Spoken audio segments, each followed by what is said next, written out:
আমরা যারা আরাফাতের ময়দানে যাওয়ার সুযোগ পাবো তারা তো এবছরের দোয়া আমাদের জন্য একটা বিরাট সুবর্ণ সুযোগ। এমনিতে আমি প্রায় সময় বলার চেষ্টা করি যে আরাফাতের ময়দানের দোয়া গুলি মিস হলো এটি হয় না। যদি আপনি সঠিকভাবে সুন্দরভাবে আদায় করতে পারেন তাহলে ইনশাআল্লাহ বিইذনিল্লাহ আরাফাতের ময়দানের দোয়া আল্লাহ রাব্বুল আলামিন কবুল করবেন। অতএব সেজন্য আমরা যারা আরাফাতে যাব তারা তো দোয়া কবুল করবো ইনশাআল্লাহ। আর যারা আরাফাতের ময়দানে অবস্থান করছি না তারাও নিজ নিজ জায়গা থেকে আমাদের কিছু করণীয় আছে, তারা আমাদের নিজের জায়গা থেকে কিছু করণীয় আছে। আমরা আরাফাতের দিন সম্পর্কে নবী করিম সাল্লাল্লাহু আলাইহি ওয়াসাল্লাম বলেছেন যে খায়রুদ দুআই দুআউ ইয়াউমি আরাফা, আরাফাতের দিনের দোয়া হলো সবচেয়ে শ্রেষ্ঠ দিন। ওয়া খায়রু মা কুলতু আনা ওয়ান নাবিয়্যুনা মিন ক্বাবলি লা ইলাহা ইল্লাল্লাহু ওয়াহদাহু লা শারীকা লাহু লাহুল মুলকু ওয়া লাহুল হামদ ওয়া হুয়া আলা কুল্লি শাইইন কাদির। এই বাক্যগুলো আমরা প্রত্যেকে যার যার জায়গা থেকে আরাফাতের দিনে করতে পারি। সেই সাথে আরাফাতের দিনের দোয়া আরাফাতের ময়দানে কবুল হবে, এটা বেসিক হলেও অনেক উলামা ইকরাম বলেছেন এই দিনে আপনি পৃথিবীর যে কোনো প্রান্তে থাকেন হাজী সাহেবদের সাথে মিল রেখে আপনি দোয়া করলে আল্লাহ রাব্বুল আলামিন কাকে কোন উসিলাতে কোন বাহানাতে দিবেন সেটা তিনি ভালো জানেন। সেই হিসাবে আমরা দোয়া প্রত্যেকে যার যার জায়গা থেকে করতে পারি। আমরা চেষ্টা করব আপন জায়গা থেকে আরাফাতের দিনে আল্লাহর কাছে দোয়া করার, যে আল্লাহ আমি যেতে পারি নাই এখান থেকেই করছি তুমি কবুল করো। আল্লাহ তাআলা চাইলে কবুল করতে পারেন, বিধায় আমরা সেই চেষ্টা অব্যাহত রাখবো ইনশাআল্লাহ। আর আরাফাতের দিনের যে সিয়াম ইয়াউমি আরাফা আহতাসিবু আলাল্লাহি আন ইউকাফিরা আস-সানাতাল্লাতী ক্বাবলাহু ওয়াল্লাতী বা'দাহু কামা ওয়ারাদা ফি রিওয়ায়াতি মুসলিম। নবী করিম সাল্লাল্লাহু আলাইহি ওয়াসাল্লাম বলেছেন আরাফাতের দিনের রোজা এক বছর আগের এক বছর পরের গুনাহকে আল্লাহ তাআলার পক্ষ থেকে মাফ করায় দেয়। অতএব যারা হাজী সাহেব নন এটা তাদের জন্য প্রযোজ্য। হাজী সাহেবরা রোজা রাখবেন না, তারা শুধুমাত্র ওখানে দোয়া করবেন এবং খাওয়া দাওয়া করবেন দিনভর।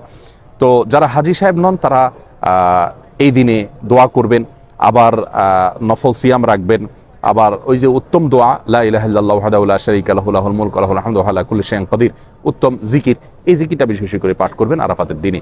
আরাফাতের দিন বলতে বাংলাদেশের 9 তারিখকে বোঝানো হবে নাকি আপনার এই যে হাজী সাহেবরা যেদিন অবস্থান করছেন সেদিনটাকে বোঝানো হবে, এই বিষয়ে আমরা এর আগে বারবার বলেছি।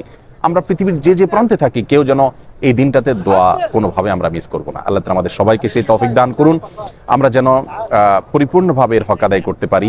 এবং জিলহজের প্রথম দশক চলছে, আসুন আমরা তাকবীর পড়ি আল্লাহু আকবার কাবীরা ওয়ালহামদুলিল্লাহি কাসীরা ওয়া সুবহানাল্লাহি ওয়া বিহামদিহি বুকরাতাও ওয়া আসীলা ওয়া সাল্লাল্লাহু আলা নবিয়িনা মুহাম্মদ ওয়া আলা আলিহি ওয়া আসহাবিহি আজমাইন।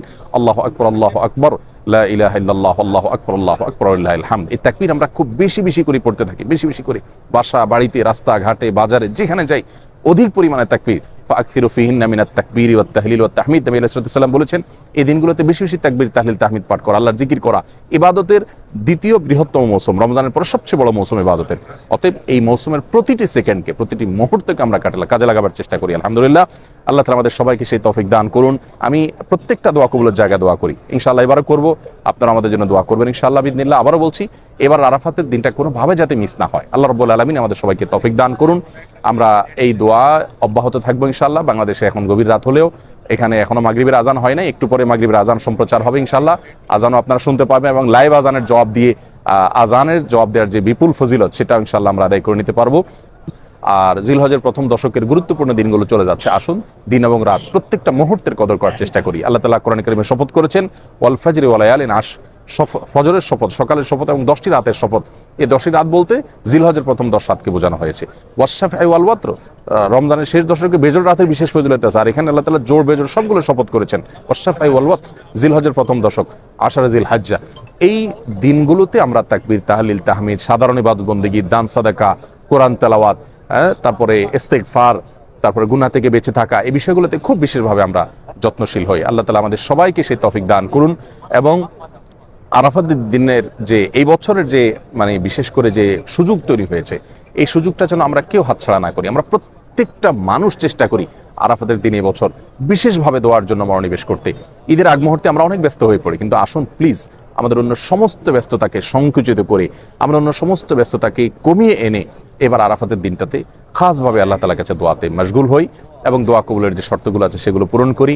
আল্লাহর কাছে হেদায়েতের দোয়া চাই এবং গোটা বিশ্ব আপনার ইউক্রেন রাশিয়া যুদ্ধের কারণে বলেন, নানা কারণে বলেন যে বিপর্যয়ের মুখোমুখি, আল্লাহ তাআলা যেন আমাদের প্রিয় দেশকে হেফাজতে রাখেন।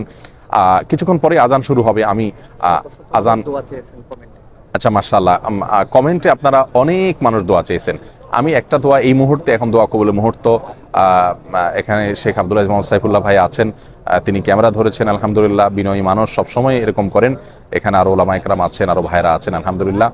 আপনাদের সকলের জন্য আমাদের দিলের গভীর থেকে দোয়া রইল। আমরা এই মুহূর্তে দোয়া করছি আল্লাহ আমরা কাবাকে সামনে রেখে আমরা কাবার ছাদে আমরা অবস্থান করছি এবং দোয়া কবুলের এই সময়টাতে আল্লাহ যারা দোয়া চেয়েছেন কমেন্টে প্রত্যেকের দোয়াকে আপনি কবুল করে নিন। কত মানুষ বিপদগ্রস্ত আছেন, কত মানুষ বিপর্যস্ত আছেন, কত মানুষ পেরেশানিতে আছেন, কত মানুষ ঋণগ্রস্ত আছেন, কত মানুষ হয়তো রুগ্ন আছেন, অসুস্থ আছেন। আমরা সবার জন্য দোয়া চাইব।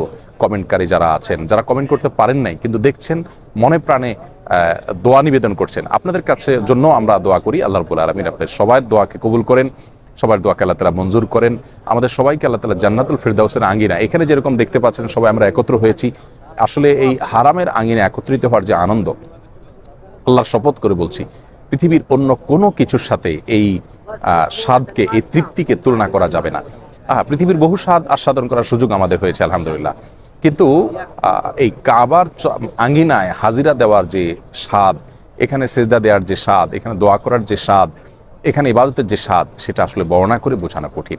আমি দোয়া করি আল্লাহ তাআলা আমাদেরকে যারা দেখছেন আমাদের সকলকে এখানে আসার তৌফিক দান করুন। জাযাকুমুল্লাহ খাইর। আজানে জবাব দেই আমরা। আরাফাতের ময়দান হলো সেই জায়গা যেটা সব অসম্ভবকে সম্ভব করার জায়গা।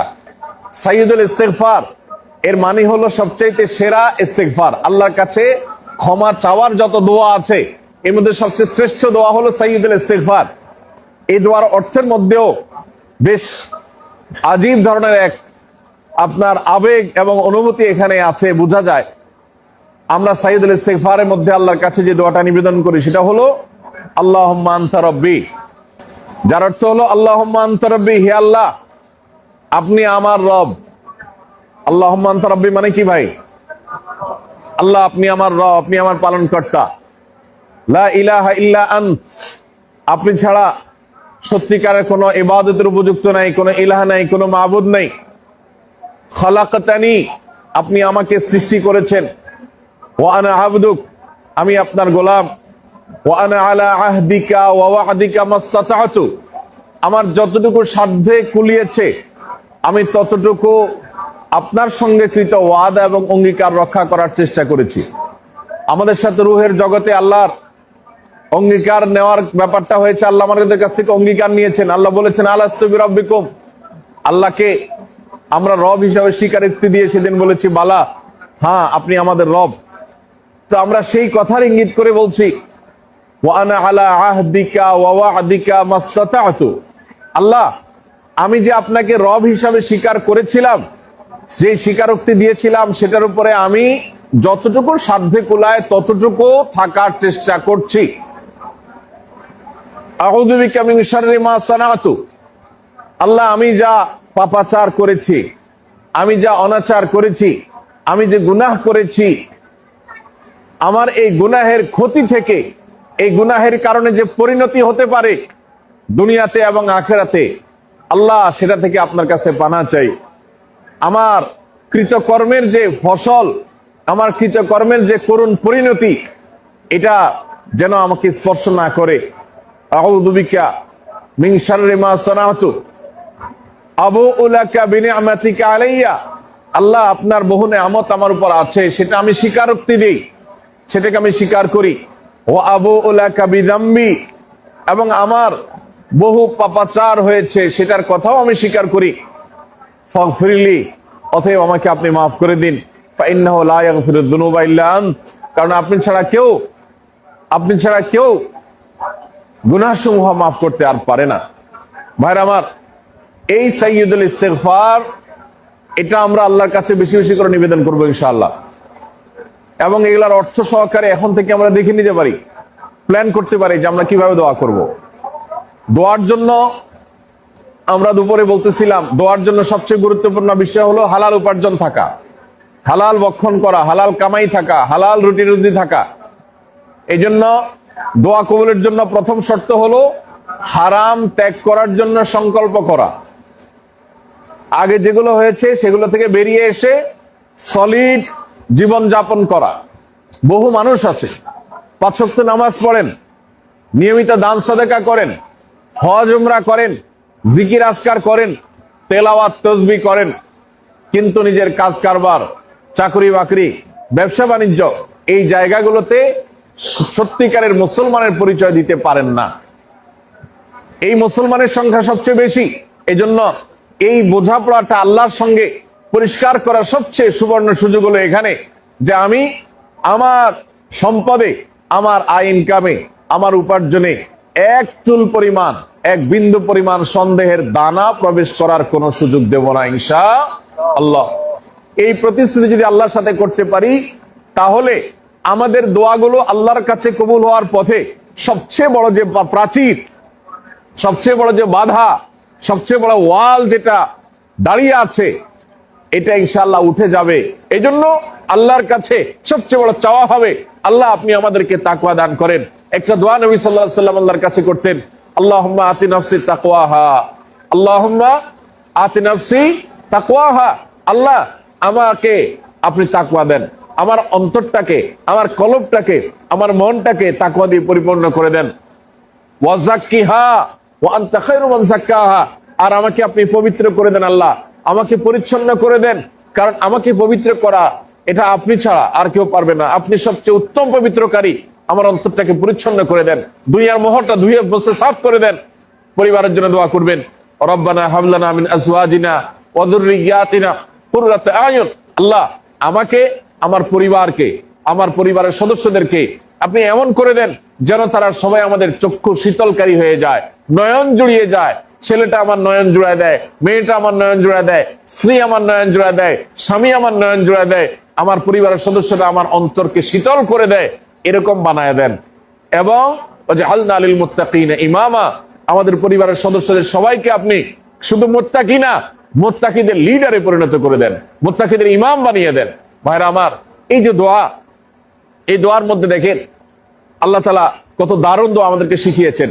পরিবারের সদস্যদেরকে বলা হচ্ছে আমরা যেন তাদেরকে চক্ষু শীতলকারী হওয়ার দোয়া করি। হে আল্লাহ, আমরা হাজির হয়েছি, আমরা আল্লাহর কাছে হৃদয় রাকুতি দিয়ে বলবো, আল্লাহ আমরা হাজির হয়েছি, আমাদের হাজির হওয়াটা, আমাদের এই প্রেজেন্স হওয়াটা আপনি কবুল করেন। আমরা বলবো লাব্বাইক আল্লাহুম্মা লাব্বাইক, আমি উপস্থিত হয়েছি ও আল্লাহ, ও মালিক, আমি উপস্থিত হয়েছি, লাব্বাইক লা শারীকা লাক, হে আল্লাহ আমি উপস্থিত হয়েছি, আপনার কোনো শরীক নাই, আপনার কোনো পার্টনার নাই, আমি সাক্ষ্য দিচ্ছি আপনার একত্ববাদে, কেউ আপনার শরীক নয়, কেউ আপনার সমকক্ষ নয়। লাব্বাইক লা শারীকা লাক লাব্বাইক ইন্নাল হামদা ওয়ান নি'মাতা লাকা ওয়াল মুলক। আল্লাহ প্রশংসা, যত প্রশংসা হতে পারে, এসব প্রশংসা, সকল নেয়ামত, সকল রাজত্ব শুধু আপনার।